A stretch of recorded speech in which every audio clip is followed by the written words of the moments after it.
آپ سے ملکہ پوچھنا چاہوں گا، حکومت کی پاکستانی ریاست کی اس پہ پالیسی کیا ہے؟ آج جنرل صاحب نے تو ایک بیان دے دیا، مجھے اچھا لگا ان کا بیان۔ ختم کریں جی، پاکستانی سرزمین پہ کوئی جگہ نہیں ہے ایسے ایلیمنٹس کی۔ جی بالکل ندیم صاحب، دیکھیں آئی تھنک عسکری ادارے سے وضاحت آ گئی ہے کہ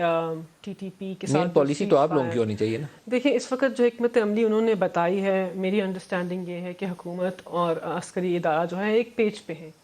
پاکستان کی سالمیت کے ہر ایشو کے اوپر، اور اس کے اوپر وضاحت یا تو وزیر دفاع دے سکتے ہیں یا وزیر خارجہ دے سکتے ہیں۔ میں پارٹی کی اسپوکس پرسن ہوں، لیکن میری انڈرسٹینڈنگ یہی ہے کہ جو انہوں نے کہا ٹاکس کے کے بارے میں، کانفیڈنس بلڈنگ میجر کے بارے میں، سیز فائر کے بارے میں، یہی حکمت عملی ہے اور کوئی بھی سافٹ کارنر نہیں ہے، لیکن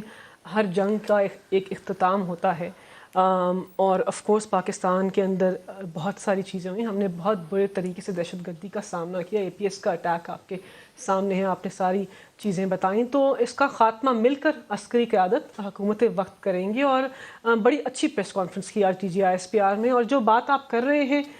افواج سے پاکستان کی سیاست کے اندر مداخلت، آئی تھنک اب اس بات کو ختم ہو جانا چاہیے۔ جنرل صاحب نے اچھی بات کی کہ تب کی فوج میں آج کی فوج میں بہت فرق ہے، اور جمہوریت تسلسل سے آگے بڑھ رہی ہے نا، تیسری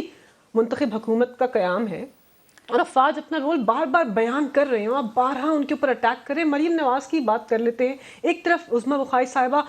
بڑا گردان کرتی ہیں آئینی تقاضوں کا، ایک طرف جس عورت کے پیچھے آپ کھڑی ہوتی ہیں ہاتھ باندھ کر، وہ کہتی ہیں آئینی ادارے کو، سربراہ کو، کہ منتخب وزیر اعظم کو اس کے عہدے سے اتارو گے تو پھر آپ سے بات ہوگی۔ تو آپ کا مسئلہ یہ ہے کہ آپ کے قول و فعل میں تضاد ہے۔ فیصلہ کر لیں کہ آپ ووٹ کو عزت دینا چاہتے ہیں کہ نہیں دینا چاہتے، فیصلہ کر لیں آپ آئین کی پاسداری میں یقین رکھتے ہیں یا نہیں رکھتے، اور فیصلہ کر لیں کہ فوج کے سپہ سالار اس کے جوان میں تفریق کرنی ہے یا نہیں کرنی، کہ آپ عوام اور افواج میں تفریق پیدا کرنا چاہتے ہیں، کہ آپ ان کے اندر دوریاں چاہتے ہیں۔ یہ پاکستان کی سالمیت کے محافظ ہیں، تو بس کر لیجیے۔ ازما کیا کہتی ہیں؟ اور فورن فنڈنگ پہ ایک بات مکمل کر لوں کہ آپ نے 45 کروڑ کو آپ نے نہیں